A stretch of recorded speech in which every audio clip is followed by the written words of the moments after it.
ओम शांति। 3 मई 2024। बाबा के महावाक्य। मीठे बच्चे, इस दुखधाम को जीते जी तलाक दो, क्योंकि तुम्हें सुख धाम जाना है। प्रश्न: बाप बच्चों को कौन सी एक छोटी सी मेहनत देते हैं? उत्तर: बाबा कहते, बच्चे, काम महाशत्रु है, इस पर विजय प्राप्त करो। यही तुम्हें थोड़ी सी मेहनत देता हूँ। तुम्हें संपूर्ण पावन बनना है। पतित से पावन अर्थात पारस बनना है। पारस बनने वाले पत्थर नहीं बन सकते। तुम बच्चे अभी गुलगुल बनो तो बाप तुम्हें नैनों पर बिठाकर साथ ले जाएंगे। ओम शांति। रूहानी बाप रूहानी बच्चों को समझाते हैं। यह तो बच्चे जरूर समझते हैं, हम ब्राह्मण ही हैं जो देवता बनेंगे। यह पक्का निश्चय है ना। टीचर जिसको पढ़ाते हैं जरूर आप समान बना देते हैं। यह तो निश्चय की बात है। कल्प कल्प बाप आकर समझाते हैं, हम नरकवासियों को स्वर्गवासी बनाते हैं। सारी दुनिया को बनाने वाला कोई तो होगा ना। बाप स्वर्गवासी बनाते हैं, रावण नरकवासी बनाते हैं। इस समय है रावण राज्य, सतयुग में है राम राज्य। राम राज्य की स्थापना करने वाला है तो जरूर रावण राज्य की स्थापना करने वाला भी होगा। राम भगवान को कहा जाता है, भगवान नई दुनिया स्थापन करते हैं। ज्ञान तो बहुत सहज है, कोई बड़ी बात नहीं है, परंतु पत्थर बुद्धि ऐसे हैं जो पारस बुद्धि होना ही असंभव समझते हैं। नरकवासी से स्वर्गवासी बनने में बड़ी मेहनत लगती है, क्योंकि माया का प्रभाव है। कितने बड़े बड़े मकान 50 मंजिल 100 मंजिल के बनाते हैं।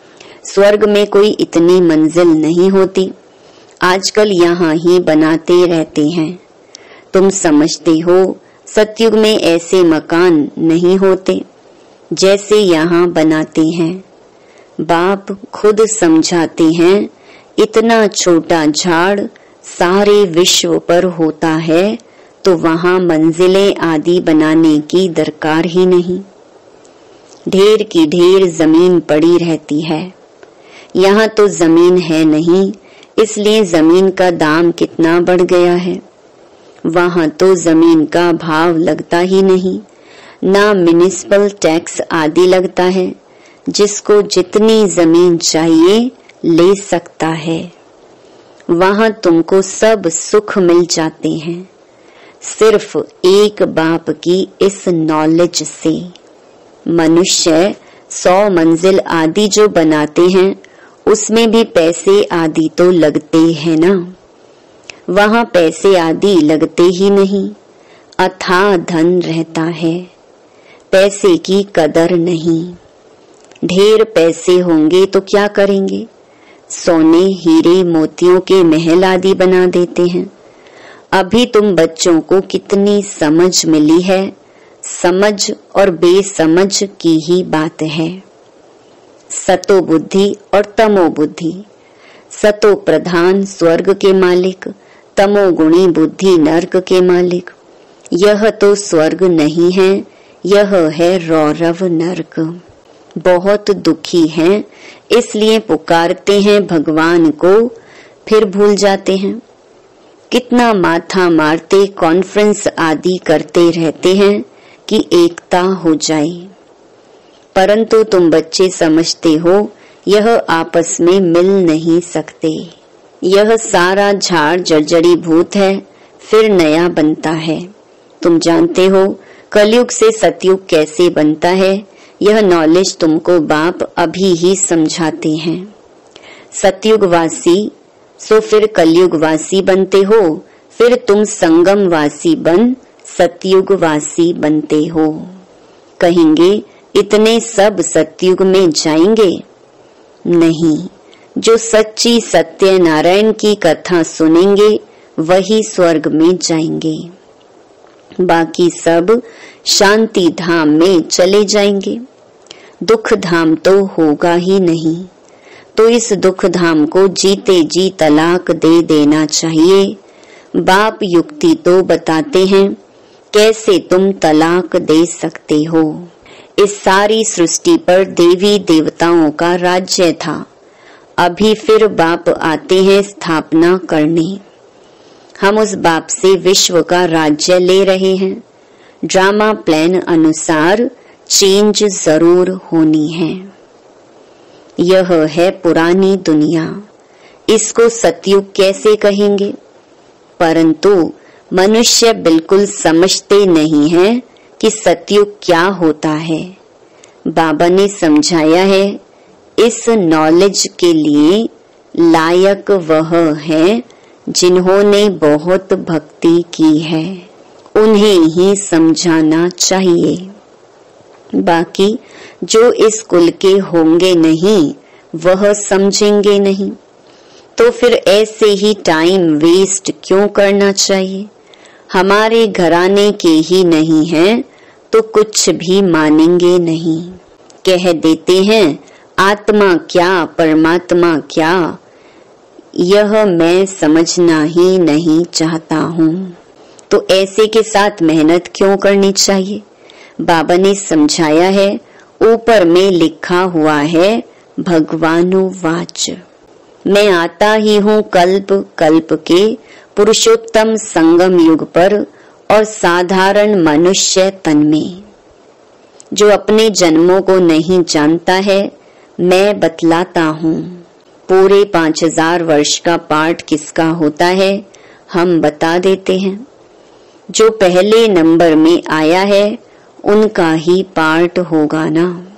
श्री कृष्ण की महिमा भी गाते हैं, फर्स्ट प्रिंस ऑफ सतयुग। वही फिर 84 जन्मों के बाद क्या होगा, बेगर टू प्रिंस, फिर प्रिंस टू बेगर। तुम समझते हो प्रिंस टू बेगर कैसे बनते हैं। फिर बाप आकर कौड़ी से हीरे जैसा बनाते हैं। जो हीरे जैसा है वही फिर कौड़ी जैसा बनते हैं।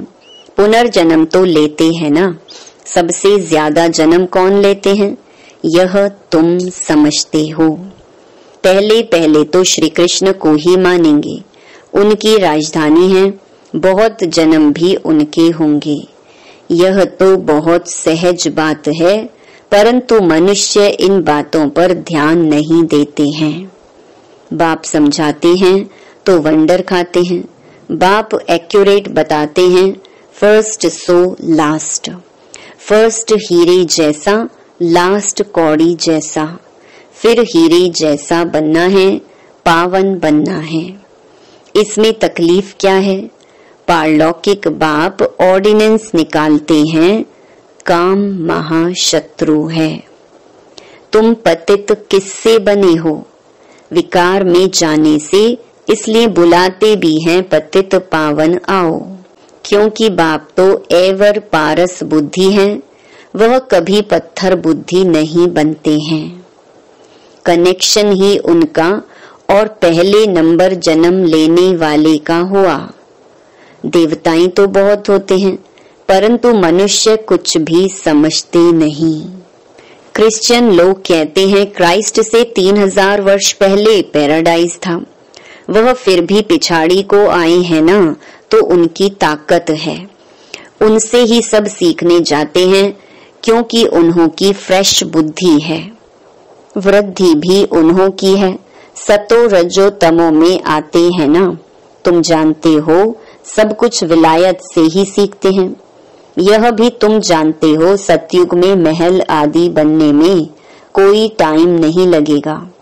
एक की बुद्धि में आया फिर वृद्धि होती जाती है, एक बनाकर फिर ढेर बनाते जाते हैं। बुद्धि में आ जाता है ना। साइंस वालों की बुद्धि तुम्हारे पास ऊंच हो जाती है, झट महल बनाते रहेंगे। यहाँ मकान व मंदिर बनाने में 12 मास लग जाते हैं। वहाँ तो इंजीनियर आदि सब होशियार होते हैं। वह है ही गोल्डन एज। पत्थर आदि तो होंगे ही नहीं। अभी तुम बैठे हो, ख्याल करते होंगे हम यह पुराना शरीर छोड़ेंगे, फिर घर में जाएंगे, वहां से फिर सतयुग में योग बल से जन्म लेंगे। बच्चों को खुशी क्यों नहीं होती, चिंतन क्यों नहीं चलता? जो मोस्ट सर्विसेबल बच्चे हैं उन्हों का चिंतन जरूर चलता होगा। जैसे बैरिस्ट्री पास करते हैं तो बुद्धि में चलता है ना, हम यह करेंगे, यह करेंगे। तुम भी समझते हो हम यह शरीर छोड़ जाकर यह बनेंगे। याद से ही तुम्हारी आयु वृद्धि को पाएगी। अभी तो बेहद बाप के बच्चे हैं, यह ग्रेड बहुत ऊंची है। तुम ईश्वरीय परिवार के हो, उनका कोई और संबंध नहीं है। भाई बहन से भी ऊंच चढ़ा दिया है। भाई भाई समझो, यह बहुत प्रैक्टिस करनी है। भाई का निवास कहाँ है? इस तख्त पर अकाल आत्मा रहती है। यह तख्त सभी आत्माओं के सड़ गए हैं। सबसे जास्ती तुम्हारा तख्त सड़ गया है। आत्मा इस तख्त पर विराजमान होती है। भ्रकुटी के बीच में क्या है? यह बुद्धि से समझने की बातें हैं। आत्मा बिल्कुल सूक्ष्म है, स्टार मिसल है। बाप भी कहते हैं मैं भी बिंदु हूँ, मैं फिर तुमसे बड़ा थोड़े ही हूँ। तुम जानते हो हम शिव बाबा की संतान हैं। अब बाप से वर्षा लेना है, इसलिए अपने को भाई भाई आत्मा समझो। बाप तुमको सम्मुख पढ़ा रहे हैं, आगे चल और ही कशिश होती जाएगी। यह विघ्न भी ड्रामा अनुसार पढ़ते रहते हैं। अभी बाप कहते हैं तुमको पतित नहीं होना है, यह ऑर्डिनेंस है। अब तो और ही तमो प्रधान बन पड़े हैं। विकार बिगर रह नहीं सकते। जैसे गवर्नमेंट कहती है शराब नहीं पियो, तो शराब बिगर रह नहीं सकते।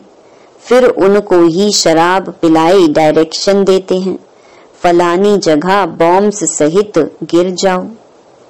कितना नुकसान होता है। तुम यहाँ बैठे बैठे विश्व का मालिक बनते हो, वह फिर वहां बैठे बैठे बॉम्ब्स छोड़ते हैं सारे विश्व के विनाश के लिए। कैसे चटा भेटी है। तुम यहाँ बैठे बैठे बाप को याद करते हो और विश्व के मालिक बन जाते हो। कैसे भी करके बाप को याद जरूर करना है। इसमें हठ योग करने व आसन आदि लगाने की भी बात नहीं है। बाबा कोई भी तकलीफ नहीं देते हैं। कैसे भी बैठो, सिर्फ तुम याद करो कि हम मोस्ट बिलवेड प्यारे बच्चे हैं। तुमको बादशाही ऐसे मिलती है जैसे माखन से बाल। गाते भी हैं सेकंड में जीवन मुक्ति। कहाँ भी बैठो घूमो फिरो, बाप को याद करो। पवित्र होने बिगर जाएंगे कैसे? नहीं तो सजाएं खानी पड़ेंगी। जब धर्मराज के पास जाएंगे तब सबका हिसाब किताब चुकतू होगा। जितना पवित्र बनेंगे उतना ऊंच पद पाएंगे। इम्प्योर रहेंगे तो सूखा रोटला खाएंगे। जितना बाप को याद करेंगे पाप कटेंगे।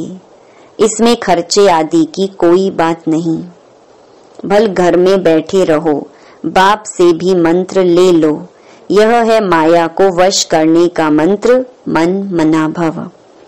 यह मंत्र मिला फिर भल घर जाओ, मुख से कुछ बोलो नहीं। अल्फ और बे बादशाही को याद करो। तुम समझते हो बाप को याद करने से हम सतो प्रधान बन जाएंगे, पाप कट जाएंगे। बाबा अपना अनुभव भी सुनाते हैं। भोजन पर बैठता हूँ। अच्छा, हम बाबा को याद कर खाते हैं, फिर झट भूल जाता हूँ, क्योंकि गाया जाता है जिनके मत्थे मामला। कितना ख्याल करना पड़ता है। फलाने की आत्मा बहुत सर्विस करती है, उनको याद करना है। सर्विसेबल बच्चों को बहुत प्यार करते हैं। तुमको भी कहते हैं इस शरीर में जो आत्मा विराजमान है उनको याद करो। यहाँ तुम आते ही हो शिव बाबा के पास, बाप वहाँ से नीचे आए हैं। तुम सबको कहते भी हो भगवान आया है, परंतु समझते नहीं। युक्ति से बताना पड़े, हद और बेहद के दो बाप हैं। अब बेहद का बाप राजाई दे रहे हैं। पुरानी दुनिया का विनाश भी सामने खड़ा है। एक धर्म की स्थापना, अनेक धर्मों का विनाश होता है। बाप कहते हैं माँ मेकम याद करो तो तुम्हारे पाप भस्म हो जाएंगे। यह योग अग्नि है जिससे तुम तमो प्रधान से सतो प्रधान बन जाएंगे। यह तरीका बाप ने ही बताया है। तुम बच्चे जानते हो, बाप सबको गुलगुल बनाकर नयनों पर बिठाए ले जाते हैं। कौन से नयन? ज्ञान के। आत्माओं को ले जाते हैं। समझते हो जाना तो जरूर है, उनसे पहले क्यों ना बाप से वर्षा तो ले लें। कमाई भी बहुत भारी है, बाप को बोलने से फिर घाटा भी बहुत है। पक्के व्यापारी बनो। बाप को याद करने से ही आत्मा पवित्र बनेगी। फिर एक शरीर छोड़ दूसरा जाकर लेंगे। तो बाप कहते हैं मीठे मीठे बच्चों, देही अभिमानी बनो। यह आदत पक्की डालनी पड़ी। अपने को आत्मा समझ बाप से पढ़ते रहो तो बेड़ा पार हो जाएगा। शिवालय में चले जाएंगे। चंद्रकांत वेदांत में भी यह कथा है। बोट माना नाव कैसे चलती है, बीच में उतरते हैं, कोई चीज में दिल लग जाती है, स्टीमर चला जाता है। यह भक्ति मार्ग के शास्त्र फिर भी बनेंगे, तुम पढ़ेंगे। फिर जब बाबा आएंगे तो यह सब छोड़ देंगे। बाप आते हैं सबको ले जाने। भारत का उत्थान और पतन कैसे होता है कितना क्लियर है। यह सांवरा और गोरा बनता है। ब्रह्मा सो विष्णु, विष्णु सो ब्रह्मा। एक तो सिर्फ नहीं बनता है ना। यह सारी समझानी है। श्री कृष्ण की भी समझानी है, गोरा और सांवरा। स्वर्ग में जाते हैं तो नरक को लात मारते हैं। यह चित्र में क्लियर है ना। राजाई के चित्र भी तुम्हारे बनाए थे। अच्छा, मीठे मीठे सिकिलधे बच्चों प्रति मात पिता बाप दादा का याद प्यार और गुड मॉर्निंग। रूहानी बाप की रूहानी बच्चों को नमस्ते। धारणा के लिए मुख्य सार। पहला, बाप के ऑर्डिनेंस को पालन करने के लिए हम आत्मा भाई भाई हैं। भ्रकुटी के बीच में हमारा निवास है। हम बेहद बाप के बच्चे हैं। हमारा यह ईश्वरीय परिवार है। इस स्मृति में रहना है। देही अभिमानी बनने की आदत डालनी है। दूसरा, धर्मराज की सजाओं से छूटने के लिए अपने सब हिसाब किताब चुकतू करने हैं। माया को वश करने का जो मंत्र मिला है उसको याद रखते सतो प्रधान बनना है। वरदान, बिंदी रूप में स्थित रहे, औरों को भी ड्रामा के बिंदी की स्मृति दिलाने वाले विघ्न विनाशक भव। जो बच्चे किसी भी बात में क्वेश्चन मार्क नहीं करते, सदा बिंदी रूप में स्थित रहे, हर कार्य में औरों को भी ड्रामा की बिंदी स्मृति में दिलाते हैं, उन्हें ही विघ्न विनाशक कहा जाता है। वह औरों को भी समर्थ बनाकर सफलता की मंजिल के समीप ले आते हैं। वह हद की सफलता की प्राप्ति को देख खुश नहीं होते, लेकिन बेहद के सफलता मूर्त होते हैं। सदा एक रस, एक श्रेष्ठ स्थिति में स्थित रहते हैं। वह अपनी सफलता की स्व स्थिति से असफलता को भी परिवर्तन कर देते हैं। स्लोगन: दुआएं लो, दुआएं दो तो बहुत जल्दी माया जीत बन जाएंगे। ओम शांति।